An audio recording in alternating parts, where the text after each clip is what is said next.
আমরা তো পাখি নয়, মানুষ। আমাদের মধ্যে তো হানাহানি, হিংসা, যুদ্ধ,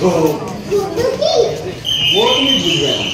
ওই দেখো সূর্যের দিকে ভালো করে নতুন সূর্য উঠছে, এক নতুন ঋতু শুরু হতে চলেছে। এই উৎসবের ঋতুতে আর কোনো যুদ্ধ নয়, সবাই শান্তিতে থাকবে। ওই শোনো বাবু ভাই, পুজোর বাদ্যি বাজছে।